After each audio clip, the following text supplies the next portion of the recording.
When in the course of human events, it becomes necessary for one people to dissolve the political bands which have connected them with one another, and to assume among the powers of the earth a separate and equal station to which the laws of nature and of nature's God entitle them. A decent respect to the opinions of mankind requires that they should declare the causes which impel them to the separation.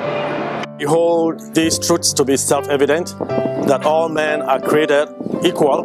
They are endowed by their Creator with certain unalienable rights, that among these are life, liberty, pursuit of happiness. That to secure these rights, governments are instituted among men, deriving their just powers from the consent of the governed. That whenever any form of government becomes destructive of these ends, it is the right of the people to alter or to abolish it. And to institute new government, laying its foundation on such principles and organizing its powers in such form as to them shall seem most likely to affect their safety and happiness. Prudence, indeed, will dictate that governments long established should not be changed for light and transient causes. And accordingly all experience hath shown, the mankind are more disposed to suffer, while evils are sufferable, than to right themselves by abolishing the forms to which they are accustomed.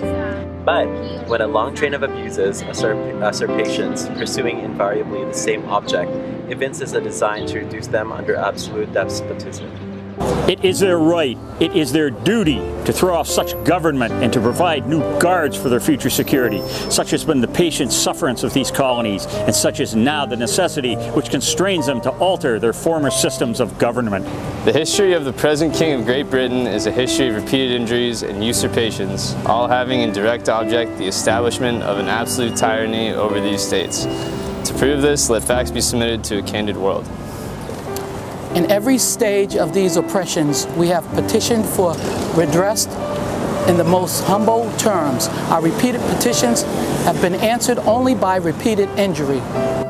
A prince whose character is thus marked by every act which may define a tyrant is unfit to be the ruler of a free people. Nor have we been wanting in attentions to our British brethren. We have warned them from time to time of their attempts by legislature to extend an unwarrantable jurisdiction for us. We have reminded them of the circumstances of our emigration and settlement here. We have appealed to their native justice and magnanimity. We have conjured them by the ties of our common kindred to disavow these usurpations, which would, inevitably, interrupt our connections and correspondence. They, too, have been deaf to the voice of justice and of consanguinity. We must, therefore, acquiesce in the necessity which denounces our separation, and hold them as we hold the rest of mankind, enemies in war, in peace friends. We therefore, the representatives of the United States of America, in General Congress, assembled, appealing to the Supreme Judge of the world for the rectitude of our intentions. Do in the name, by authority of the good people of these colonies, solemnly publish and declare that these united colonies are, and of the right ought to be free, in independent states, that they are absolved from all allegiance to the British Crown, and that all political connection between them and the state of Great Britain is and ought to be totally dissolved. And that as free and independent states, they have full power to levy war, conclude peace, contract alliances, establish commerce, and do all other acts and things which independent states may of right do. And for the support of this declaration, with a firm reliance on the protection of divine providence, we mutually pledge to each other our lives, our fortunes, and our sacred honor.